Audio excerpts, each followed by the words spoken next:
Today poem is Rabbi Ben Ezra. पहले आप title को समझो, टाइटल का मीनिंग क्या है। RABBIBENEZRA, रबी।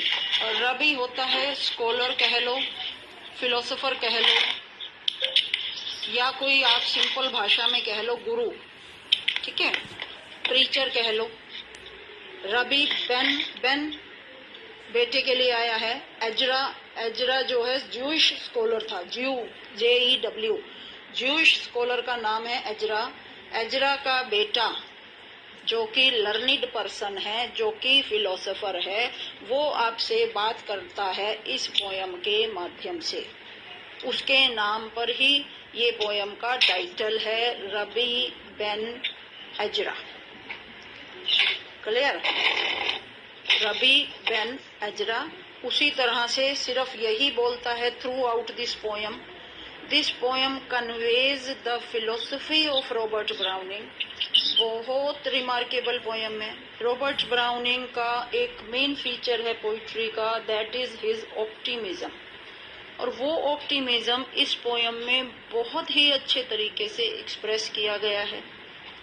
एक एक लाइन लिखी देखो कब गई थी ये पोयम, रोमांटिक एरा की ये पोयम है, लेकिन आज के दिन भी अगर हम इसको अपने पर्सनल लाइफ से रिलेट करके भी अगर हम इसको कंसीडर करते हैं, दैट इज क्वाइट रेलेवेंट। बहुत ही अच्छी पोयम है, लेंदी है, छोटी छोटी लाइन्स हैं, कहीं कहीं मीनिंग में दिक्कत आती है, लेकिन अदरवाइज बहुत मुश्किल नहीं है इस पोयम को समझना। आराम से सुनना, मैं शुरू कर रही हूँ। First two lines, underline these two lines, very very important. Grow old along with me, the best is yet to be. Generally क्या होता है, हम अपनी एज में, एज मीनिंग देयर बाई जितना हम जीवन धरती पर जीते हैं, उसका सबसे अच्छा समय या तो हम यंग एज को मानते हैं या हम बचपन को मानते हैं। ज्यादातर यंग एज को हम अच्छा समय मानते हैं, because that time is full of energies, full of dreams, full of expectations. और जैसे जैसे ग्रो करते हैं, जैसे जैसे बुढ़ापे की तरफ कदम रखते हैं, बड़े होते जाते हैं, तो हमें लगता है कि जैसे हमारे से कुछ छीन लिया गया है, या जो चीज, जो एनर्जीज, जो उत्सुकता जीवन जीने की हमारे अंदर पहले थी, वो शायद अब नहीं है। तो हम अपने एग्जिस्टेंस को, अपने अस्तित्व को रिग्रेट करने लगते हैं, है ना। तो उसी चीज को थीम बना करके बहुत अच्छे तरीके से पोएट ने समझाया है। स्टार्टिंग करता है बहुत रिमार्केबली, कहते grow old along with me, the best is yet to be. मेरे साथ साथ तुम ग्रो करते चलो, तुम बूढ़े होते चलो, बूढ़े मतलब बड़े होते चलो, बुजुर्ग होते चलो, the best is yet to be. Life का बेस्ट पार्ट तो आना अभी बाकी है। The last of life for which the first was made. ये तीनों लाइन्स याद कर लेना, अंडरलाइन कर लो, बहुत ही इंपॉर्टेंट लाइन्स हैं। कहते हैं the last of life for which the first was made. First यानी बचपन, उसके बाद हम यंग एज में आते हैं, उसके बाद हम बुढ़ापे में कदम रखते हैं। कहते हैं जो हमारा ओल्ड एज है, that is the last of our life. और इसी लास्ट ऑफ लाइफ के लिए, इसी गोल्डन पीरियड के लिए हमारा फर्स्ट क्रिएट किया था भगवान ने। हमने जो जर्नी शुरू की थी, अल्टीमेटली वो पहुंचनी थी, कहाँ तक पहुंचनी थी, इसी एंड तक, इसी मुकाम तक तो पहुंचनी थी। Grow old along with me, the best is yet to be. Best period कहते हैं उस समय को, ओल्ड एज को बेस्ट पीरियड के तरह से समझता है poet. The last of life for which the first was made.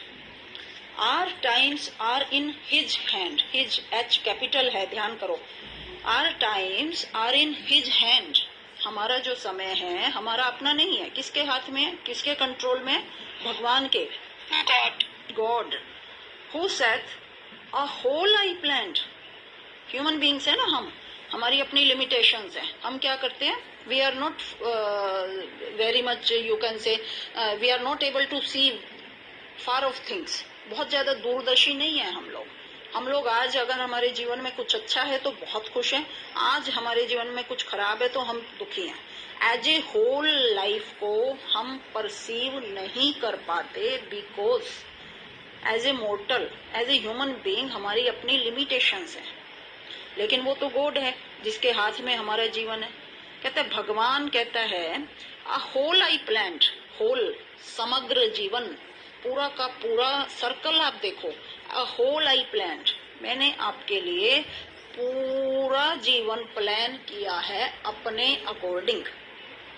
Youth shows but half, जब आप जवान होते हो, यंग होते हो, एनर्जेटिक होते हो, वो समय आपके जीवन का केवल हाफ समय है, हाफ, कंप्लीट सर्कल नहीं है, that is not whole, it is only half.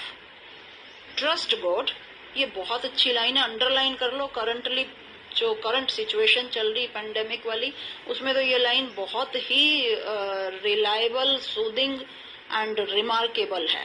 कहते trust God, see all nor be afraid। see all, जब जीवन जी रहे हैं सब कुछ देखना हमारी मजबूरी है, we cannot quit, जो भी घटित हो रहा है वो तो हमें देखना ही पड़ेगा। see all, trust God, देखो तो सब कुछ, घबराओ नहीं, ट्रस्ट गॉड, भगवान पे भरोसा रखो, nor be afraid, घबराने की जरूरत नहीं है, डरने की जरूरत नहीं है। जो लाइफ में आता जा रहा है, एक नदी का प्रवाह होता है ना, जीवन उसी तरह बहता है, तो नदी के प्रवाह की तरह बहते चलो जीवन के साथ साथ। बहुत ज्यादा अपने दिमाग पे जोर डाल के उसको प्लान करने की, कंट्रोल करने की कोशिश मत करो, क्योंकि तुम्हारा मेंटोर कौन है? गॉड, उसने सारा का सारा तुम्हारा जीवन प्लान कर रखा है। तो पोएट कहता है see all, trust God, see all nor be afraid, डरने की तो जरूरत है ही नहीं। हमारा तो गार्जियन, हमारा जो रक्षक है वो तो ऊपर बैठा है, और जब तक वो मौजूद है तब तक हमें डरने की क्या जरूरत है। फर्स्ट स्टैंजा बहुत ज्यादा इंपॉर्टेंट है, ये लास्ट लाइन भी आप अंडरलाइन करोगे, trust God, see all nor be afraid, और फर्स्ट 3 लाइन्स याद कर लेना, हमेशा काम आएंगी लाइफ में, प्रैक्टिकली भी काम आएंगी, अदरवाइज भी जब भी आप कुछ लिटरेचर का यूज करते हो उसके लिए भी काम आएंगे। सेकंड स्टैंजा कहते हैं नोट दैट अमेजिंग, अमेजिंग होता है, मिल गया वर्ड अमेजिंग, अमेजिंग होता है गैदरिंग, इकट्ठा, flowers, youth sighed which rose make ours. पहले इस स्टैंजा को समझो, टेक्स्ट बाद में पढ़ते हैं। यंग एज में क्या होता है, हमारे पास बहुत सारी चॉइसेस होती हैं, बहुत सारे हमारे ड्रीम्स होते हैं, बहुत सारे रास्ते जीवन दिखाता है, किसी भी एक रास्ते पे हम जा सकते हैं, और सब रास्ते, काफी सारे रास्ते हमें खूबसूरत लगते हैं। We are not able to decide किसको लें और किसको हम छोड़ें। जिस रास्ते पे चल पड़ते हैं वो रास्ता थोड़े दिनों के बाद ऐसा लगता है कि जो रास्ता हमने छोड़ा था वो शायद बेटर होता कहीं ना कहीं। मतलब ये डूज एंड डोंट्स की जो, या to be not to be का जो एक फ्रिक्शन है वो हमारे माइंड में यंग एज में चलता रहता है। उसी को इस सेकंड स्टैंजा में बता रखा है। कहते हैं note that amazing flowers youth side, Sai होता है आह भरना, विच रोज मेक आर्स, विच लिली लीव्स, अलग अलग फूलों का नाम लिया है, इमेजरी क्रिएट करने की कोशिश की है पोएट ने यहाँ पे।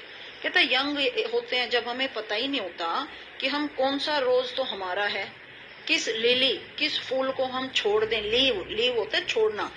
Then as best recall, recall वापिस याद करना, जिसको भी छोड़ देंगे, जिस भी चॉइस को छोड़ देंगे, जिस भी ड्रीम को छोड़ देंगे परस्यू करना, उसी को हम वापिस से कुछ समय के बाद याद करेंगे।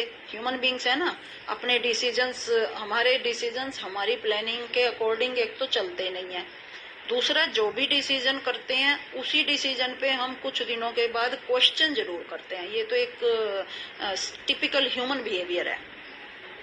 Note that admiring stars, admiring stars, stars किसको कह रहा है? हाइट्स ऑफ आइडियल्स, बहुत सारी ऊंचाइयां हैं छूने के लिए जीवन में यंग हो जब आप। इट यर्न, यर्न होता है चाह रखना, इच्छा रखना, किसी चीज के लिए कोशिश करना। नोर जॉव नोर मार्स, ये जॉव और मार्स जो हैं स्टार्स के नाम हैं। Nor Jove nor Mars mine be some figured flame, हाँ ये भी घमंड होता है हमें। क्या होता है कि जो रूटीन लाइफ चल रही है, हम लोगों को सबको क्या लगता है कि we will be able to do something very rare, कुछ अलग करेंगे, कुछ हटके करेंगे। इतना कॉन्फिडेंस होता है यंग एज में, फुल ऑफ एनर्जीज होते हैं। हाँ, most of the time those energies are directionless. तो कहते हैं नोर जर्व नोर मार्स, जो आइडेंटिफाइड स्टार्स हैं, आइडेंटिफाइड ड्रीम्स हैं, आइडेंटिफाइड गोल्स हैं, उनको हम देख करके यूं कहते हैं कि ये मेरे लिए नहीं है। मेरे लिए क्या है?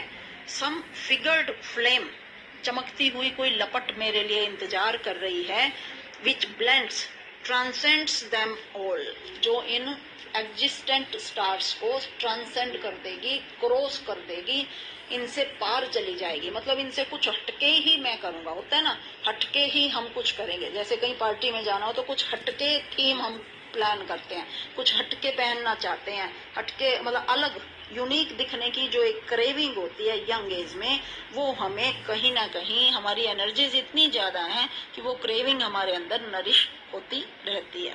एक मैटर ऑफ फैक्ट स्थिति को बताने की कोशिश की है सेकंड स्टैंजा में कि how we behave when we are young, we have both flowers and stars. Flowers here refers to beauties of life, stars here refers to the ideals of life.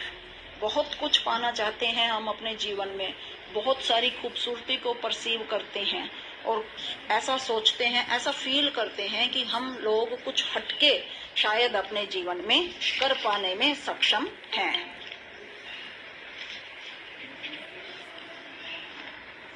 आगे कहते हैं not for such hopes and fears annulling youth's brief years. Youth's brief years, youth कितने समय के लिए होता है? थोड़े से समय के लिए। ब्रीफ ईयर्स, बहुत थोड़े समय के लिए हमारी एनर्जीज इतनी हाइट पे होती हैं, बहुत कम समय के लिए। कहते हैं not for such hopes and fears annulling, annulling होता है वेस्ट करना। हम अपना यंग एज का most of the time waste कर देते हैं इन्हीं इच्छाओं में, होप्स, इन्हीं इच्छाओं में, फियर्स, इच्छा करते हैं, उसको परसू करने की कोशिश करते हैं, कई छोटे बड़े डर हमें घेर लेते हैं, आशंकाओं से घिरे रहते हैं। इन्हीं सब बातों में छोटा सा जो यंग एज का जो हमारा टाइम पीरियड है उसको हम खत्म कर लेते हैं। डू आई रेमोन्स्ट्रेट, रेमोन्स्ट्रेट होता है पछतावा करना, ऑब्जेक्शन करना। लेकिन कहता है मेरे को इससे, पोएट कहता है मुझे इस बात से कोई ऑब्जेक्शन नहीं है कि आप जब यंग होते हो तो अपनी एनर्जीज को ओनली इन ड्रीम्स को पाने में और इन सब चीजों में बहुत बार वेस्ट कर देते हो। कहता है मुझे इस चीज से कोई भी पछतावा नहीं है, कोई भी मुझे इससे ऑब्जेक्शन नहीं है। फोली वाइड द मार्क, मार्क होता है लिमिट, फोली होता है गलती, गलती करते हैं तो लिमिट्स हमारी बढ़ती जाती हैं, वाइड द मार्क, ब्रॉड होती जाती हैं, चौड़े होते जाते हैं। अप टू मार्क हम कभी भी अटेम्प्ट कर नहीं पाते, अपने जो गोल होते हैं उनको हम हो सकता है बहुत समय तक अचीव नहीं कर पाते, लेकिन उससे क्या होता है हम और आगे चलते हैं और आगे प्रयास करते हैं और ये सिलसिला throughout the young age हमारा चलता रहता है। Rather I prize the doubt, clear? Rather I prize the doubt, कहते हैं बल्कि पोएट कि मैं तो इस डाउट को एप्रिशिएट करता हूं, इस शक को, डाउट को, इस एप्रीहेंशन को जो थ्रू आउट यंग एज हमारे साथ बना हुआ है। कंपेयर करता है पोएट ह्यूमन बीइंग को। Human being is the best creation of God. उस बेस्ट क्रिएशन को कंपेयर करता है विद लो काइंड्स, जो और जीव जंतु हैं उनके साथ कंपेयर करता है। कहते हैं जो लो काइंड्स का जीवन है, छोटे पशु पक्षी जानवर, इनका जो जीवन है that is existent without, without मतलब बिना,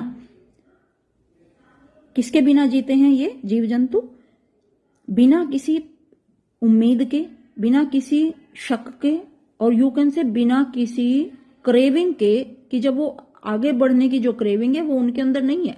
उनकी लाइफ कहां तक सीमित है?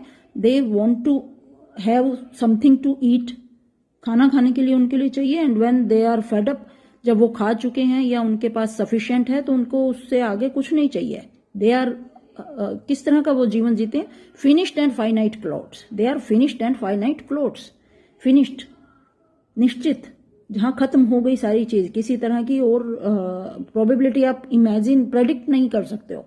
फाइनाइट होता है निश्चित, क्लोड होता है मिट्टी का ढेला। कहते हैं वो निश्चित क्लोड है, मिट्टी के ढेले हैं भगवान के बनाए हुए। हम ह्यूमन बीइंग्स जो हैं हमेशा खान पान या जो भी हमारी बायोलॉजिकल नीड्स हैं उनसे भी हट करके हमें बहुत कुछ चाहिए होता है और यही बात शायद हमें और जो लो क्रीचर्स हैं उनसे बड़ा बनाती है। अनट्रबल्ड बाई ए स्पार्क, जो मनुष्य के अलावा जीव जंतु क्रीचर्स हैं, those are not touched by that spark. Spark होती चमक, spark to do something, to achieve something. जो अचीवमेंट की सेंस है ना, वो ह्यूमन बींग्स में पाई जाती है, वो माइंड, वो परसेप्शन ह्यूमन बींग्स में है। And that's why because human being is the best creation of God. तो इस तरह से पोएट अपनी पोयम को प्रेजेंट करता है। फर्स्ट स्टैंजा से लेकर के थर्ड स्टैंजा तक वो क्या बताता है, ओल्ड एज और यंग एज का डिफरेंस बताता है, ह्यूमन बीइंग के एफर्ट्स को अप्रिशिएट करता है, ह्यूमन बीइंग की लाइफ को अप्रिशिएट करता है, and at the same time shows complete faith in the decisions and in the planning of God.